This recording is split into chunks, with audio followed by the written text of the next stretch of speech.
تو اس کا مطلب ہے کہ قسطنطنیہ پہلے ہمارے ہاتھوں سے جائے گا، مسلمانوں کے ہاتھوں سے یہ چلا جائے گا، اور یہ پھر جا کے فتح ہوگا. اور اس کی فتح کے بارے میں بعض احادیث کے اندر آتا ہے کہ جب قسطنطنیہ فتح ہوگا تو مسلمان جو ہیں وہ اس قدر یعنی ایمان والے ہوں گے اور ان کا ایمان اس قدر مضبوط ہوگا. اصل میں یہ ساری چیزیں ریلیٹ کرتی ہیں.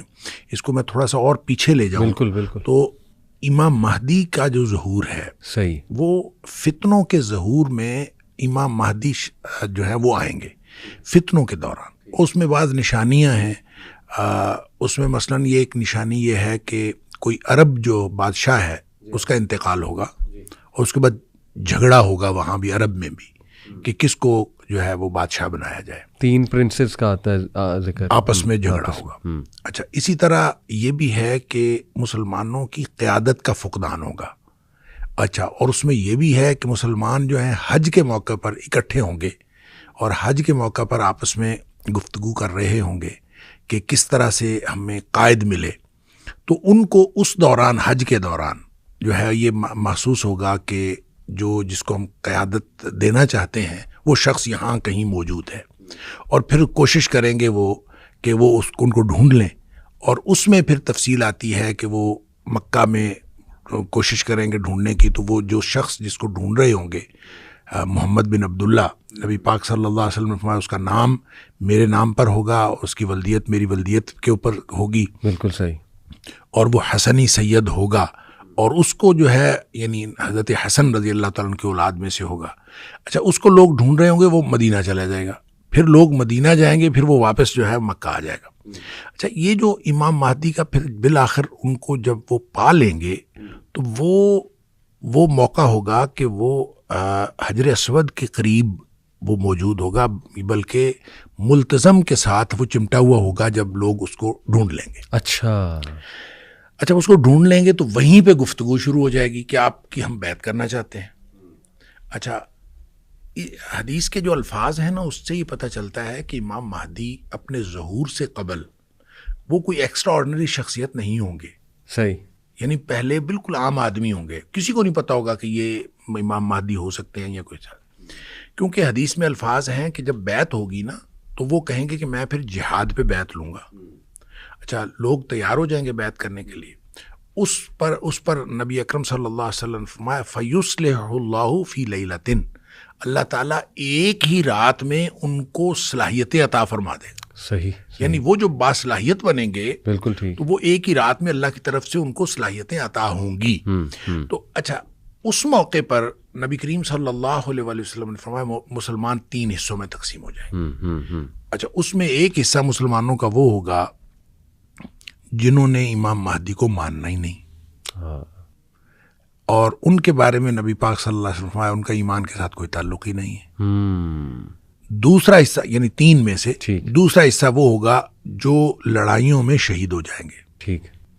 نبی پاک صلی اللہ علیہ وسلم فرمایا روئے زمین کے بہترین شہداء ہوں گے. اللہ. اس کے بارے میں بعض روایتوں میں یہ بھی آتا ہے کہ اتنی زیادہ جو ہے وہ قتل عام ہوگا اور اتنی زیادہ شہادتیں ہوں گی کہ بعض روایتوں میں اس طرح ہے کہ ایک آدمی کے 100 بیٹے ہوں گے، 99 شہید ہو جائیں گے اور ایک بچے گا.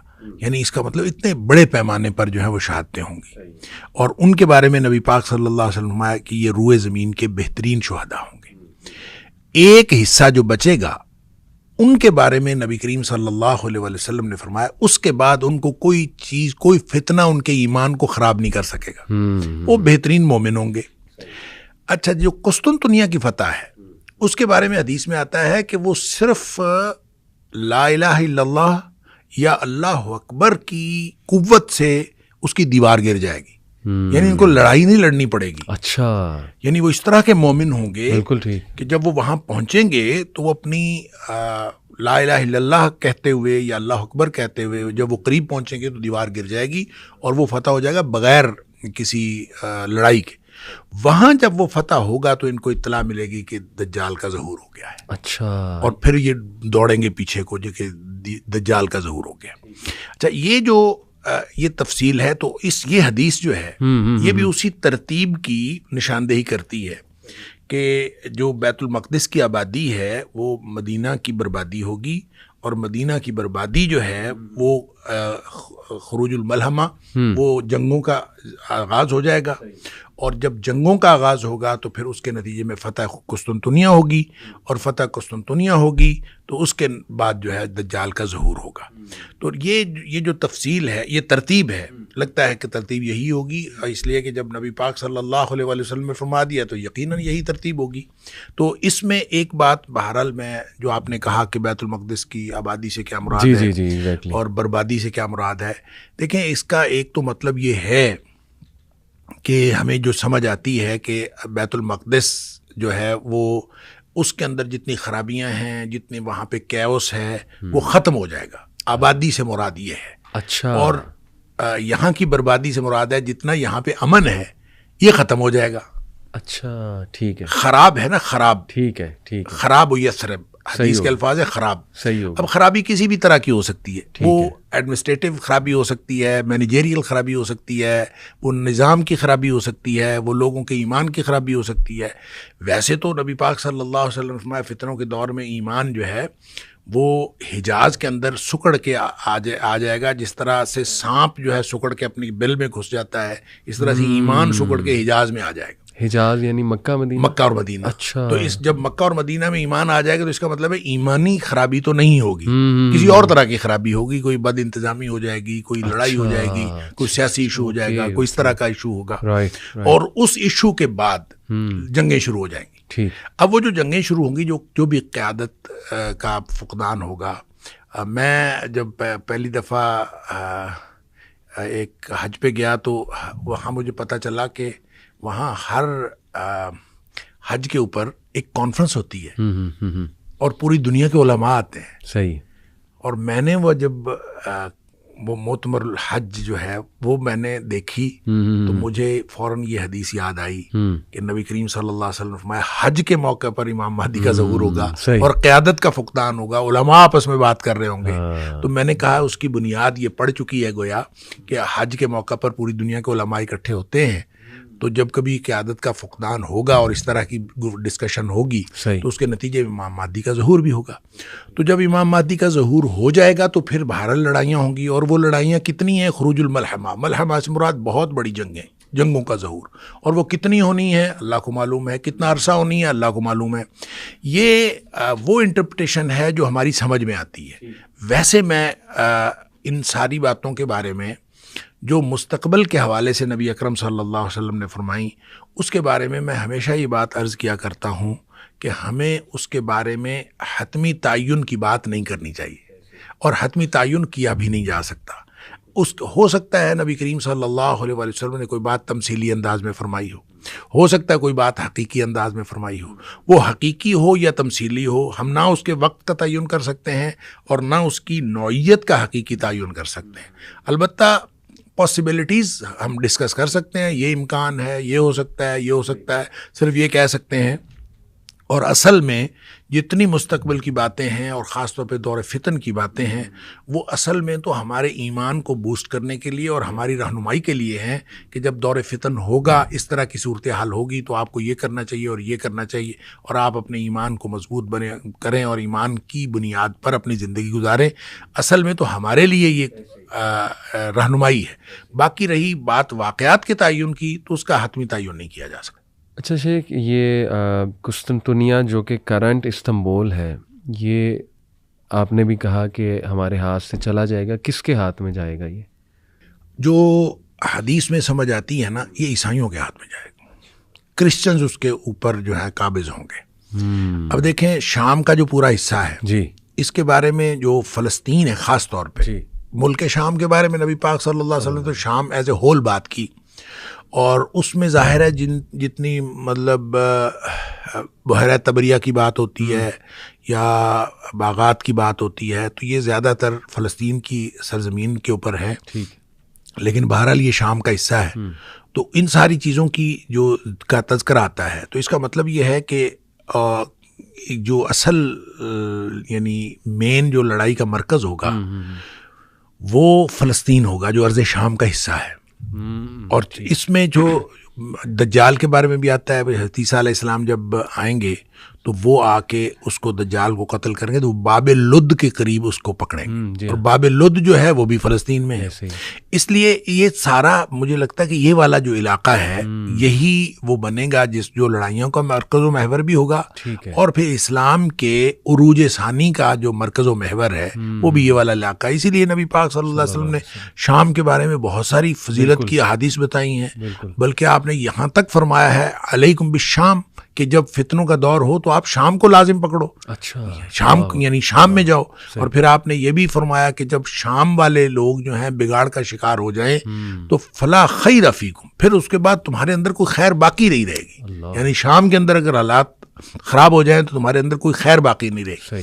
تو شام سے مراد صرف سیریا نہیں ہے، بالکل، بلکہ یہ سارا علاقہ ہے، اور یہ سارا علاقہ جب بھی کسی لڑائی میں کسی معاملے میں الجھ گیا تو اب بھی الجھا ہوا ہے، لیکن جب یہ پورا علاقہ الجھ گیا تو سمجھ لیجئے کہ نبی پاک صلی اللہ علیہ وسلم فلا خیر لکم فلا خیر فیکم، اس کے بعد تمہارے لیے کوئی خیر نہیں ہے۔ لیکن ایک بات نبی پاک صلی اللہ علیہ وسلم اسی حدیث کے اندر جو ہے نا جو امید کی بات بتائی، اب ہمارا ایک طائفہ ایسا ہوگا، ایک گروہ ایسا ہوگا جو لڑ رہا ہوگا اللہ کے لیے، اور وہ اللہ کی طرف سے مدد کیے گئے ہوں گے، منصورین، ان کی اللہ کی طرف سے مدد آ رہی ہوگی، اور وہ ہمیشہ رہے گا، اور وہ ایسے لوگ ہوں گے کہ ان کو جو لوگ ذلیل کرنا چاہیں گے وہ کبھی ذلیل نہیں کر سکیں گے، کوئی رسوا نہیں کر سکے گا، وہ گویا اللہ کی طرف سے مدد پر ہوں گے، اور اللہ کی طرف سے ان کو مدد آ رہی ہوگی۔ اب وہ کون لوگ ہیں، یہ کب ہوگا، یہ نہ ہم وقت کا تعین کر سکتے ہیں، نہ ہم گروہ کا تعین کر سکتے ہیں، لیکن بہرحال جب اسپیسیفکلی نبی پاک صلی اللہ علیہ وسلم نے شام کی بات کی ہے، اور بچہ بعض ایک حدیث میں آتا ہے کہ شام کو لازم پکڑو، اس لیے کہ شام کی سرزمین کے اوپر فرشتوں نے سایہ کیا ہوا ہے، اندازہ کریں، اور اس طرح سے بہت ساری فضیلت کی حدیث ہیں، لیکن یہ پورا علاقہ ہے جس کی فضیلت کی حدیث ہیں، اور پھر عروج ثانی کے حوالے سے بھی جتنے نشانات ملتے ہیں اور جتنے نبی پاک صلی اللہ علیہ وسلم کے فرامین ہیں ان میں اسی علاقے کا تذکرہ ہے، اور لگتا یہی ہے کہ عروج ثانی جو اسلام کا ہے وہ وہیں سے ہوگا۔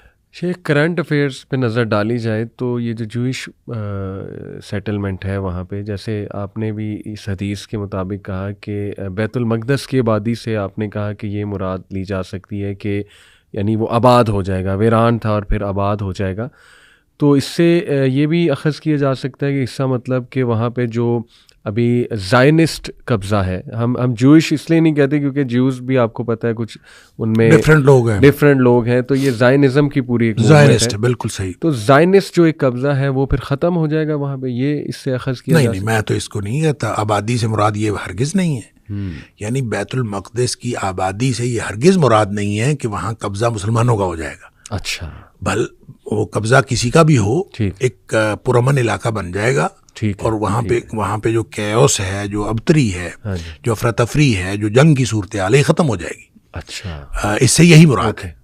البتہ قبضہ کس کا ہوگا یہ اس سے پتہ نہیں چلتا، لیکن اینڈ آف دا ڈے وہ جو آخری لڑائی ہونی ہے وہ چونکہ نبی کریم صلی اللہ علیہ وسلم نے کلیئرلی یہ بات فرمائی کہ وہ یہودیوں کے ساتھ ہونی ہے، شام کے اندر یہودیوں کے ساتھ آخری جنگ ہونی ہے، تو اس کا مطلب یہ ہے کہ جو قسطنطنیہ کے اوپر جو قبضہ ہوگا وہ عیسائیوں کا ہوگا، اور جو شام کے اوپر یا فلسطین کے اوپر جو قبضہ ہوگا وہ یہودیوں کا ہی ہوگا۔ لہٰذا وہ جو آخری حدیث کے جس میں آتا ہے حدیث میں کہ مسلمان جو ہیں وہ یہودیوں کے ساتھ لڑیں گے تو یہ یہودی کسی درخت کے پیچھے چھپے گا، تو درخت بول کے بتائے گا کہ مسلمان کو کہے گا کہ میرے پیچھے یہودی چھپا ہے، اور اس کو جو ہے وہ آ کے مارو، اور اس کو مارے گا سوائے ایک درخت کے، اور وہ درخت جو ہے غرقد کا کہ اس کے پیچھے جو ہے نا وہ چھپے گا اور وہ نہیں بتائے گا، باقی سارے ہی بتائیں گے۔ تو کہا جاتا ہے کہ وہ درخت بہت زیادہ لگا رہے ہیں یہودی وہاں پہ۔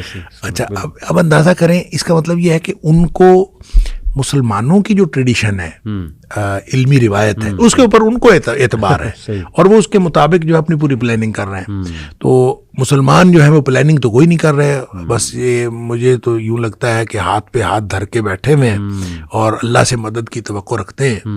اب یہ غزہ والا جو معاملہ ہے اور جو غزہ کے اندر جو کچھ ہو رہا ہے تو مسلمانوں نے اور مسلمان ممالک نے تو اس کے اندر کچھ نہیں کیا, کوئی کسی حکمران نے کوئی رول پلے نہیں کیا. ایز اے کنٹری جو ہے کسی ملک نے کوئی رول پلے نہیں کیا کہ ان کی غزہ والوں کی مدد کی ہو. البتہ یہ جو عوامی لیول پہ جو کہا جاتا ہے کہ ہم دعائیں کر رہے ہیں یا احتجاجی ریلیاں ہیں یا ان کے ساتھ جو اظہار یکجہتی کے مختلف طریقے ہیں, جو یہودیوں کی پروڈکٹس کا بائیکاٹ ہے, یہ ساری چیزیں عوامی لیول پہ ہوئی ہیں. لیکن گورنمنٹ کی سطح پہ 57 اسلامی ملکوں میں کسی نے بھی یہ نہیں کہا کہ ہم جو ہے وہ ایسا کریں گے ایسا کریں گے, جبکہ اسرائیل کی مدد کرنے والوں نے پوری بے باکی کے ساتھ مدد کی ہے. بالکل. تو چاہیے تو یہ تھا کہ اس موقع پر مسلمان جو ہیں وہ پوری طرح کھل کے ان کی مدد کرتے. اور مجھے یوں لگتا ہے واللہ عالم مسلمانوں میں سے کوئی ملک اگر یہودیوں کو یہ پتا ہوتا, اسرائیل کو اگر یہ پتا ہوتا کہ مسلمانوں کا کوئی ملک ہمارے مقابلے میں آگے کھڑا ہو سکتا ہے, مطلب پاکستان کے بارے میں ان کو پتا ہوتا کہ پاکستان ہمارے مقابلے میں غزہ والوں کی مدد کے لیے کھڑا ہو سکتا ہے اور جنگ کے لیے آ سکتا ہے, اور پاکستان ایک ایٹمی طاقت ہے, اگر ان کو پتا ہوتا تو کبھی یہ حرکت نہ کرتے. ان کو پتا ہے کوئی ان کی مدد کو نہیں آئے گا, لہٰذا انہوں نے چن کے جو ہے وہ ان کا قتل عام کیا ہے. اور اتنا بڑا قتل عام دیکھیں کہ وہ یہ میں اس کو جنگ ہرگز نہیں کہتا, یہ جنگ نہیں ہے, یہ جینوسائیڈ ہے, قتل عام. تو اس طرح جب مسلمانوں نے وہاں مدد نہیں کی تو اس کا مطلب یہ ہے کہ مسلمان تو ہاتھ پہ ہاتھ دھر رکھ کے بیٹھے ہوئے ہیں کہ کوئی اللہ کی طرف سے مدد آئے گی, کوئی معاملات ہوں گے, ہم دعائیں کر لیتے ہیں زیادہ سے زیادہ. تو اصل معاملہ یہ ہے کہ جو جنگیں ہوں گی, جنگیں تو بھائی لڑنی پڑیں گی. جو خروج الملحمہ ہے تو جنگیں ہوں گی, تو ایک جو پوری دنیا میں جس کو ورلڈ وار 3 کہہ لیں یا جو بھی اس کا نام رکھیں, تو وہ تو جنگیں لڑنی پڑیں گی. جب آپ لڑیں گے جنگیں تو اس کے نتیجے میں فتح ہوگی. تو اس کا مطلب ہے اس سے پہلے قسطنطنیہ جو ہے وہ عیسائیوں کے قبضے میں جا چکا ہوگا. وہ آدھا گویا ایک طرف جو ہے یہودی اور ایک طرف عیسائی. اس کے بعد جو جنگیں ہوں گی ان جنگوں کے نتیجے میں جا کے جب یہ جو امام مہدی کا ظہور ہوگا, پھر ان کی جنگیں ہوں گی, پھر ان جنگوں کے نتیجے میں مسلمان جو ہیں قسطنطنیہ کو بھی فتح کر لیں گے. اور پھر اس کے بعد جو ہے وہ دمشق کے اندر جو حضرت عیسیٰ علیہ السلام کا ظہور ہے وہ بھی اسی دمشق کی جو جامع مسجد ہے اس کا ذکر آتا ہے کہ جامع مسجد میں وہ ان کا جو نزول ہوگا. پھر حضرت عیسیٰ علیہ السلام جو ہے وہ مسلمانوں کے امیر کے پیچھے نماز پڑھیں گے, اور اس کے بعد جو ہے وہ حضرت عیسیٰ علیہ السلام ان کی قیادت کریں گے, اور اس قیادت میں پھر وہ دجال کو قتل کریں گے, اور ایک دفعہ پورا جو ہر طرف مسلمانوں کا جو ہے دورہ ہو جائے گا.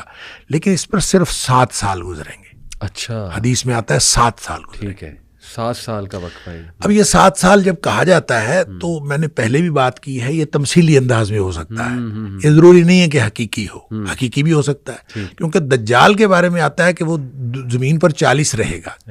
اب یہ 40 دن ہے, ٹھیک ہے, یہ 40 سال ہے, یہ 40 کتنا ہے, ٹھیک ہے, اور 40 دن رہے گا. بعض نے کہا ہے کہ پہلا دن جو ہے وہ 1 سال کے برابر ہوگا, دوسرا دن 1 مہینے کے برابر ہوگا, تیسرا دن 1 ہفتے کے برابر ہوگا, اور باقی دن جو ہے وہ عام دنوں کے برابر ہوں گے, اور اتنا عرصہ وہ رہے گا. بہرحال یہ بھی ساری چیزیں تمثیلی انداز میں ہو سکتی ہیں کہ نبی کریم صلی اللہ علیہ وسلم فرمایا کہ دجال 40 دن رہے گا, کتنا عرصہ رہے گا واللہ اعلم. اور پھر اس کے بعد 7 سال کی بات ہے.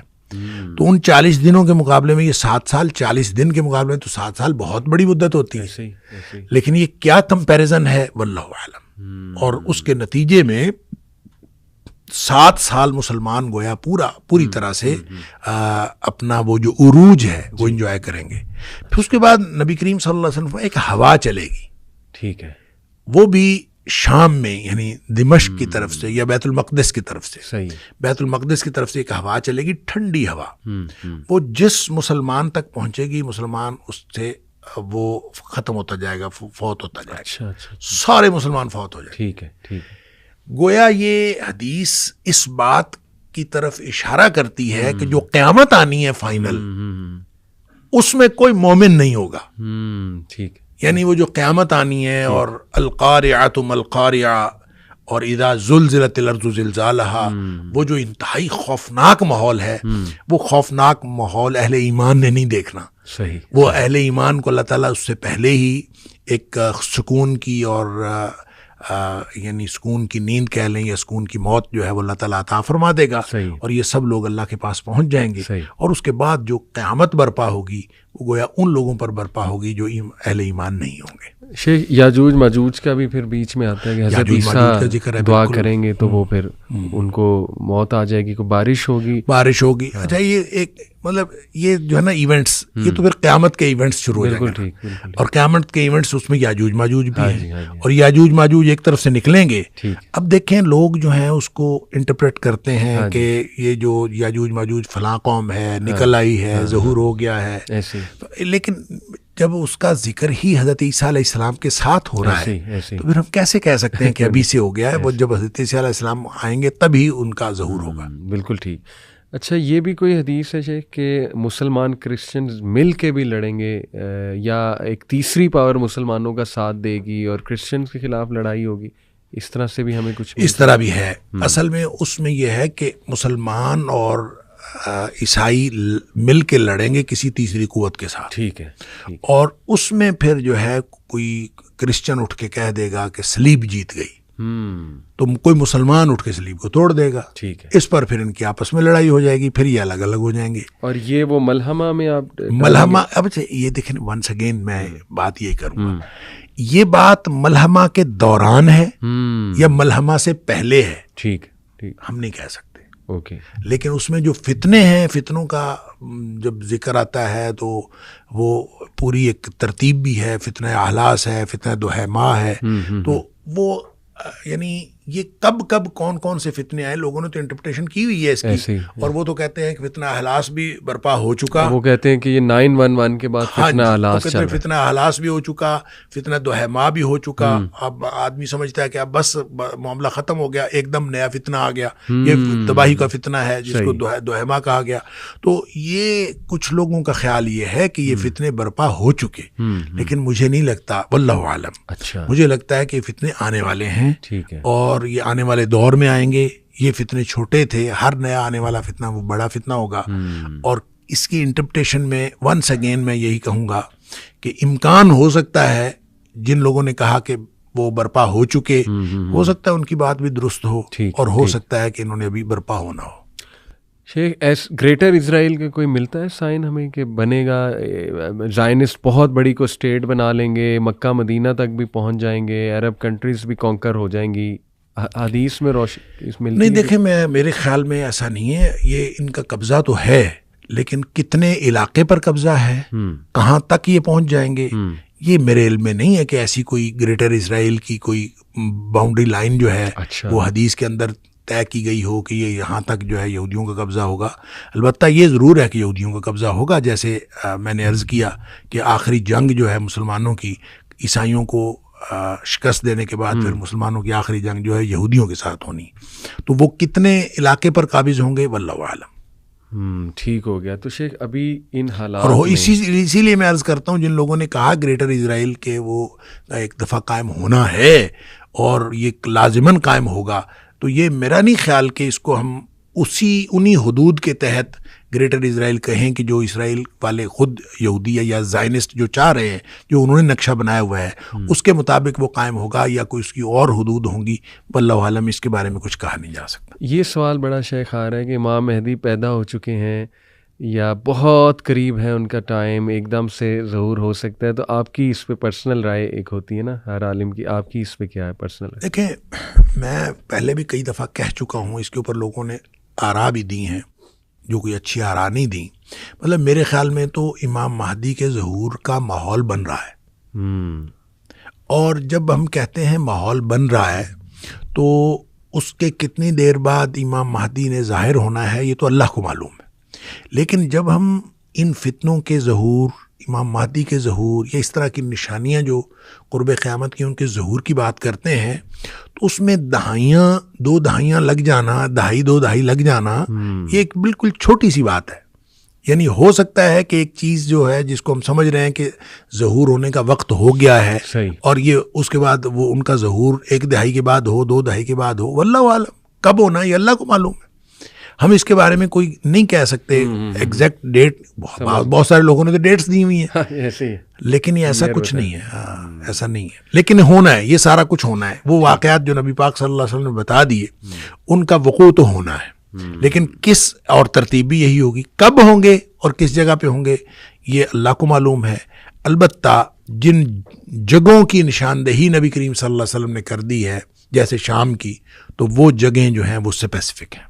تو ہاؤ ٹو بی شیور کہ ہم کم از کم ان کے اس رینک میں شامل ہو جائیں اگر آج کوئی عنقریب ظہور ہو جاتا ہے. As a family, as an individual کس گائیڈ لائن کو فالو کریں، اپنی فیملی کی توجہ کس طرف دلائیں اتنی تیزی سے جو حالات چینج ہو رہے ہیں، کہ ہم کوشش کریں کہ رف ٹف کا عادی بنائیں. صحیح. اس لیے کہ ہم جو نرم گرم بستروں میں سونے والے ہم جہاد پر کیسے بیعت کر سکتے ہیں؟ صحیح. اور امام مہدی کی بیعت ہوگی جہاد پر. بالکل ایسے. لہٰذا جو لوگ جہاد کے لیے ٹریننگ لینے کو بھی ایک مشقت سمجھتے ہیں تو وہ کیسے ان کی بیعت کریں گے؟ اللہ، ان کے لیے تو پرابلم ہوگا.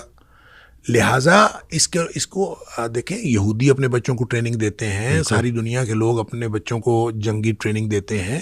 ہمیں بھی ایز مسلم نیشن کے طور پر، مسلم ملت کے طور پر ہمیں اپنے بچوں کو جہادی ٹریننگ دینی چاہیے. صحیح. اور امت مسلمہ کے حکمرانوں کو اس بات کا اہتمام کرنا چاہیے. اور میں تو کئی دفعہ پہلے بھی کہہ چکا ہوں کہ پاکستان کے تمام عوام کے اوپر، مثلا ہم پاکستان کی بات کرتے ہیں، تمام عوام کے اوپر جنگی ٹریننگ لازمی ہونی چاہیے. بالکل صحیح. اور یہ بالکل ہر بچے کو، جیسے دیکھیں پہلے NCC ہوتی تھی اسکولوں کالجز کے اندر، میرے دور کی بات ہے یار. ہاں جی، NCC ہوتی تھی، کچھ نہ کچھ ٹریننگ ہوتی تھی. پھر جام باز فورس ہوتی تھی، اس میں کمیونٹی کے لوگ ہوتے تھے، کچھ نہ کچھ ٹریننگ کا سلسلہ.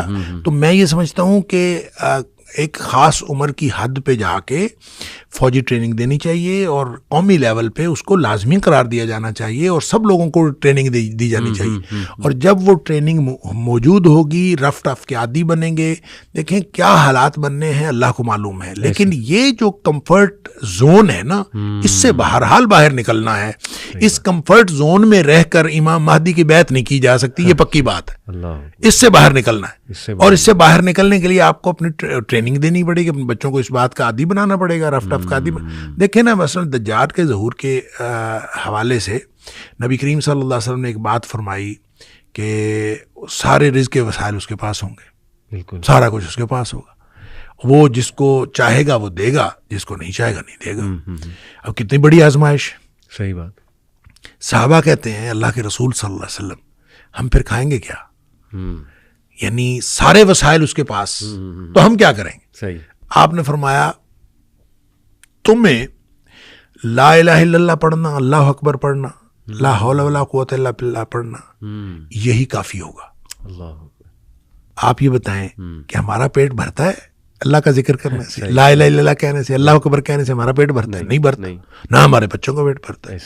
اس کا مطلب یہ ہے کہ اپنے آپ کو اور اپنے بچوں کو اللہ کے ذکر کا عادی بنائیں، اور اس طرح عادی بنائیں کہ ان کی توجہ جو ہے یہ فاسٹ فوڈ اور کھانا پینا اور یہ ساری چیزوں سے ہٹ کے اللہ کے ذکر پر ہو.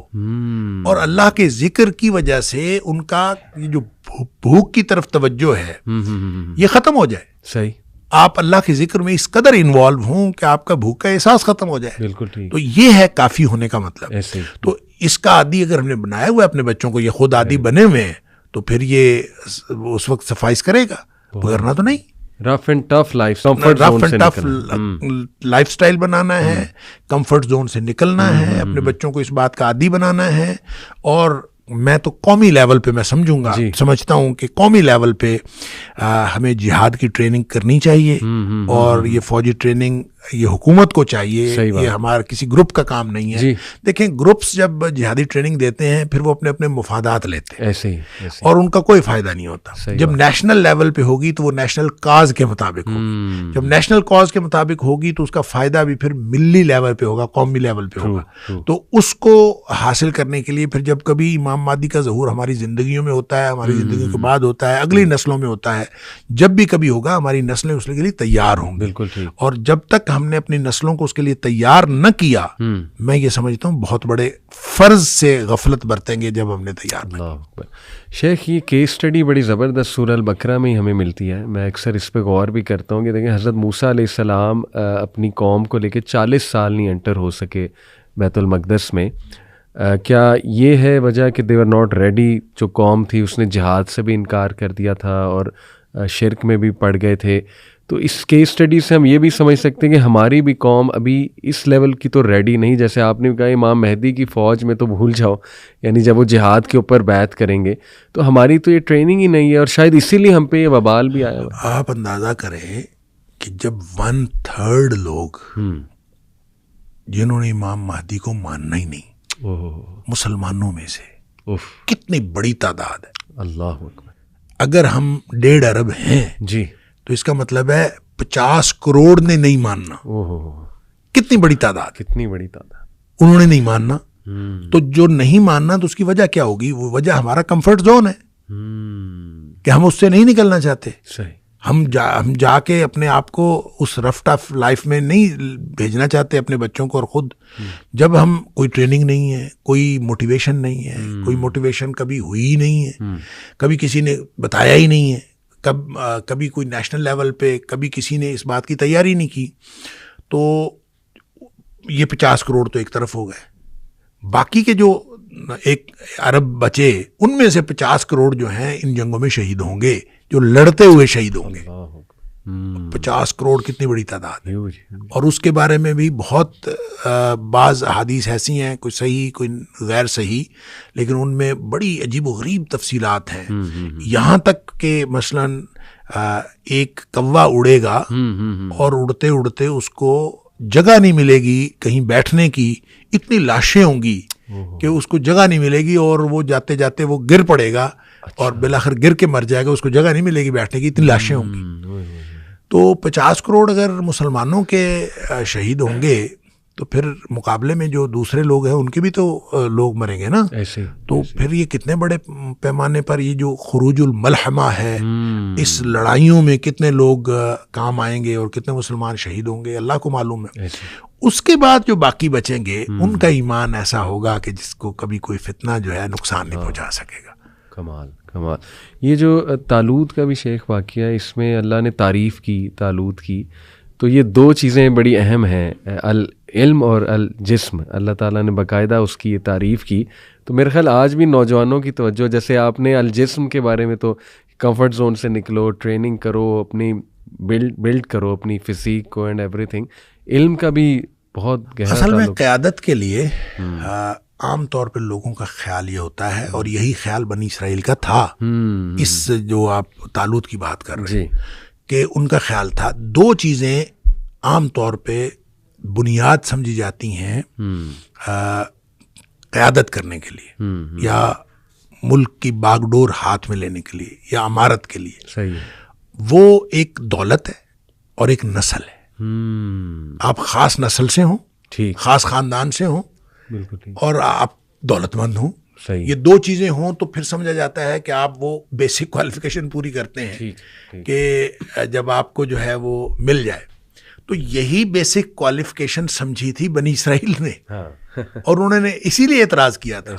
انہوں نے کہا تھا کہ ان کو مال کے اندر بھی ان کو کوئی ہم سے جو ہے وہ فوقیت نہیں دی گئی، اور نسلی طور پر بھی اس نسل میں سے نہیں تھے جس کو یہودی جو ہیں وہ اپنے میں سے برتر نسل سمجھتے تھے، اس میں سے نہیں تھے. لہٰذا قبیلے کے اعتبار سے بھی اس میں سے نہیں، دولت بھی ان کے پاس نہیں، تو کس لیے ان کو جو ہے وہ ہمارے اوپر فوقیت دی گئی. اس کا جواب دیا گیا کہ تم جن 2 چیزوں کو بنیاد بنا رہے ہو وہ بنیاد ہی غلط ہے. بنیاد ہے جسم اور یعنی جسمانی قوت اور علم.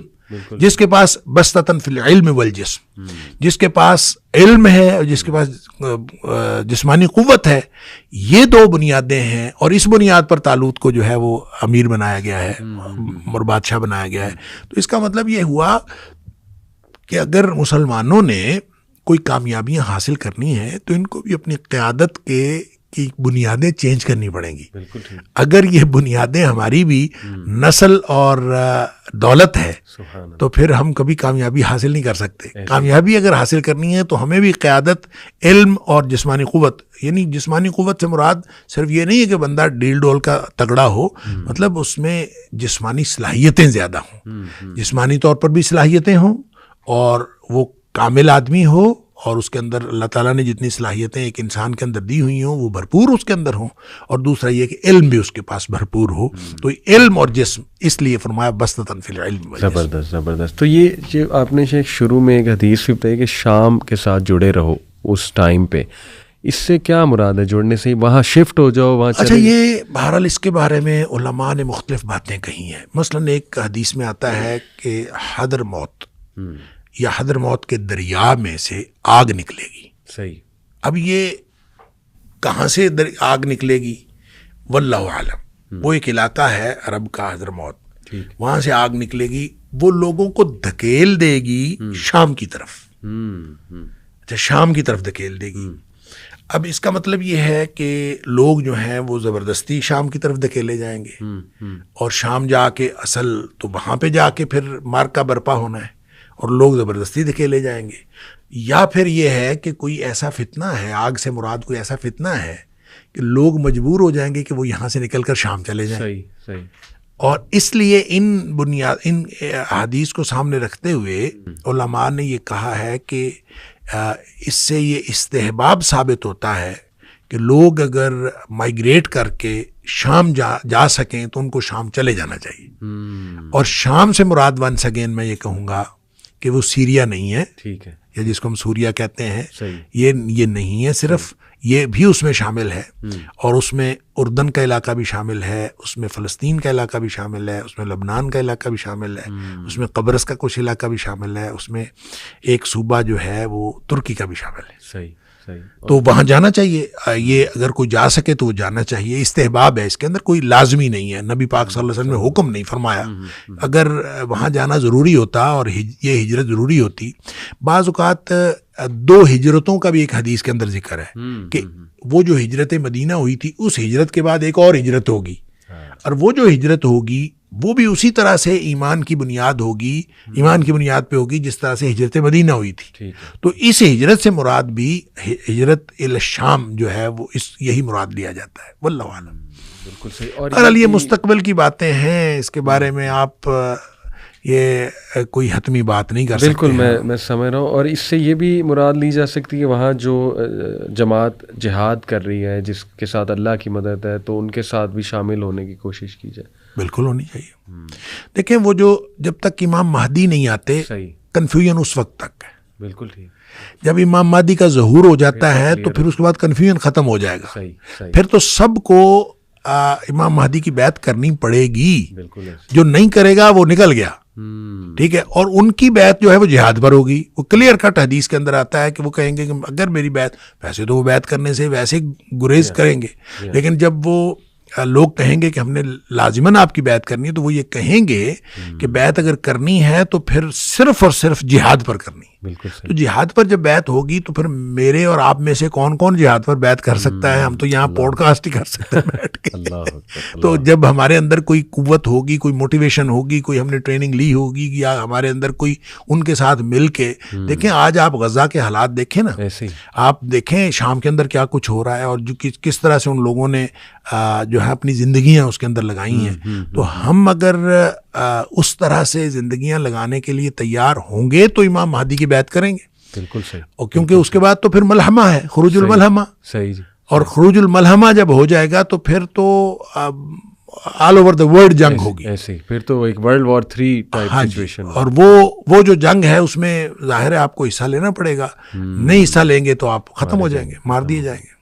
شیخ ایسا بھی کچھ ہمیں ملتا ہے کہ مسجد اقصیٰ کو گرا دیا جائے گا, شہید کر دیا جائے گا, کیونکہ یہ تھرڈ ٹیمپل کی کوشش تو کر رہے ہیں جو زائنسٹ ہیں, تو حدیث میں بھی کچھ ایسا ہمیں ملتا ہے؟ اچھا یہ نا ایسی کوئی روایات ہیں, لیکن صحیح بات یہ ہے کہ میرے صحیح علم میں نہیں ہے ایسی کوئی بات, میرے علم میں نہیں, میں یہ نہیں کہوں گا کہ ایسا کچھ نہیں ہے, میرے علم میں نہیں ہے. ٹھیک ہے, تو لیکن لیٹ سے اگر شہید ہو بھی جاتی ہے تو اس حدیث کی روشنی سے تو یہی پتہ لگ رہا ہے کہ انشاءاللہ امام مہدی وہیں پہ موجود ہوں گے اور مسلمان دوبارہ سے اس کو ریکانکر کر چکے ہوں گے. خوشخبری تو ہے ہمارے لیے. دیکھیں دجال جو یاجوج ماجوج ہے, یاجوج ماجوج کی وجہ سے یہ جو مسلمان جو جا کے ہوں گے کسی ایک جگہ پہ, جو یہ جو دجال کی وجہ سے اور پھر یاجوج ماجوج کی وجہ سے مسلمانوں نے ایک جگہ پہ کنفائن ہو جانا ہے. صحیح, ٹھیک ہے, پھر مسلمانوں نے نکلنا ہے, پھر وہ عروج ثانی ہوگا. صحیح بات. یعنی لڑتے لڑتے لڑتے لڑتے ایک دفعہ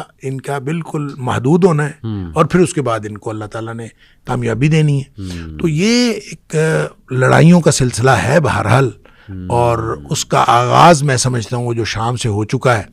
یعنی یہ جو اب ہم کہہ رہے ہیں کہ یہ جو اس وقت صورتحال ہے شام کی, تو اس کو بہرحال خوشی تو منائی جا رہی ہے جی کہ اس میں مجاہدین کو اللہ تعالیٰ نے کامیابی دی, اور مجاہدین وہ کہے جا رہے ہیں جو اینٹی اسٹیٹ تھے. صحیح صحیح. ٹھیک ہے, جو ان کے باغی تھے. اب ظاہر ہے کہ ان لوگوں نے ایک بڑی جد و جہد کی ہے 2011 سے لے کر اب 13 سال ہو گئے, اور 13 سال کی جد و جہد کے بعد ایک دم کیا ہوا کہ جو ریاستی فوج ہے اس نے کوئی مزاحمت ہی نہیں کی, جب کہ انٹرنیشنل لیول پہ ہم نے دیکھا کہ پچھلے 11 سالوں میں رشیا نے بشار کی مدد کی ہے. جی, اور رشیا نے بشار کی مدد کی, اور رشیا کے اڈے موجود ہیں وہاں پہ. صحیح, ایسے ہی. اور ایک دم کیا ہوا کہ رشیا جو ہے وہ بالکل انہوں نے بھی مدد نہیں کی, اور ریاستی فوج نے بھی کوئی مزاحمت نہیں کی, اور ایک دم اتنے وہ کمزور ہو گئے. ایسے ہی وہ کہتے ہیں جو لڑتے لڑتے کمزور ہو گئے, تو لڑتے لڑتے وہ کمزور ہو گئے تو مجاہدین نہیں کمزور ہوئے. تو بہرحال یہ ایک اس کے اندر سوچنے کی بات ہے. اور پھر جو وہ دوڑا ہے بشار, تو وہ گیا ہے رشیا, اور جو اس میں رشیا نے بیان دیا ہے انہوں نے کہا جی ہماری آپس میں انڈرسٹینڈنگ ہوئی ہے. اچھا. اور انڈرسٹینڈنگ کے ساتھ ہم نے ان کو, رشیا نے جو بیان دیا ہے انہوں نے کہا کہ بشار حکومت ان کے سپرد کر کے آیا ہے, فرار نہیں ہوا, باقاعدہ انڈرسٹینڈنگ کے تحت اس نے ان کو دی ہے, اور یہ وہاں سے نکلا. اب دیکھیں کتنی باتیں, کتنے ifs and buts ہیں اس کے اندر, اور کتنے questions ہیں. اور ایسا نہیں ہے کہ ہم کہیں کہ یہ بس ہو گیا ہے, اب اس کے بعد کیا ہونے والا ہے واللہ عالم. یہ آگے کیا ہوگا کچھ نہیں سمجھ آتی کہ کیا ہوگا.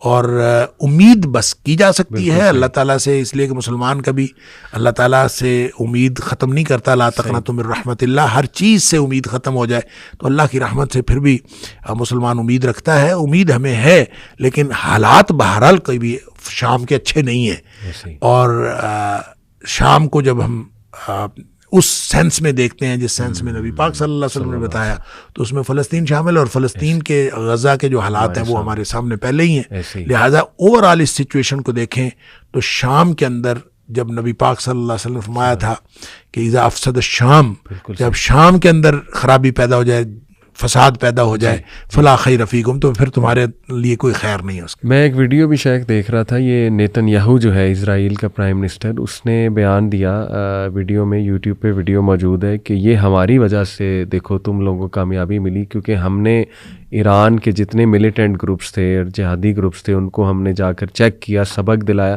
تو اس سے ریبلز کو موقع ملا. وہ کریڈٹ اپنی طرف شفٹ کر رہا تھا. دیکھیں کریڈٹ شفٹ کر کے پھر انہوں نے 85 مقامات پر حملہ کر دیا. ایسے ہی اور جتنا بفر زون تھا اس کے اوپر قبضہ کر لیا. بالکل. یعنی اور گولان کی پہاڑیوں کے اوپر بھی قبضہ.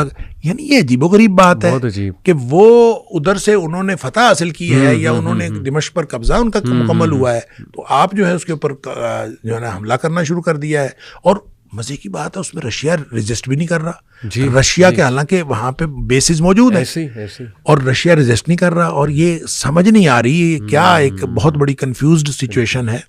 اور اس سچویشن میں بہرحال میں نے پہلے جیسے کہا امید تو رکھنی چاہیے, لیکن مسلمانوں کو آنکھیں کھولنی چاہیے, اور آنکھیں کھول کے رکھنی چاہیے. ہو کیا رہا ہے شیخ آخری بات، اس فتنے کے دور میں، کنفیوژن کے دور میں کچھ دعائیں اگر آپ بتا دیں جو ہم ریگولر کریں انشاءاللہ تعالی، اللہ ہماری رہنمائی. ایک تو ذکر آپ نے کہا، وہ کثرت سے ہم ذکر کی طرف آ جائیں اور ٹف لائف کی طرف آ جائیں، کمفرٹ زون سے نکلیں، انشاءاللہ علم حاصل کریں. دعائیں کچھ اگر آپ بتا دیں انشاءاللہ اس وقت. دیکھیں فتنے کے بارے میں ایک تو دیکھیں نا، استعاذے جتنے ہیں نا، استعاذے سے مراد ہے ہر وہ دعا جس میں اعوذ بک ہے، جس میں اعوذ بک اللہم انا نجعلک فی نحورہم ونعوذ بک من شرورہم. سبحان اللہ. ٹھیک ہے، تو یہ مثلاً دشمن کے خوف سے نبی کریم صلی اللہ علیہ وسلم پڑھی ہے، تو آپ بھی یہ دعا پڑھیں. اس کے علاوہ اللہم انی اعوذ بک من الہم والحزن ونعوذ بک من العجز والکسل ونعوذ بک من البخل والجبن ونعوذ بک من غلبۃ الدین وقہر الرجال، لوگوں کے قہر سے. اللہم لا تسلط علینا من لا یرحمنا ولا یخافک فینا.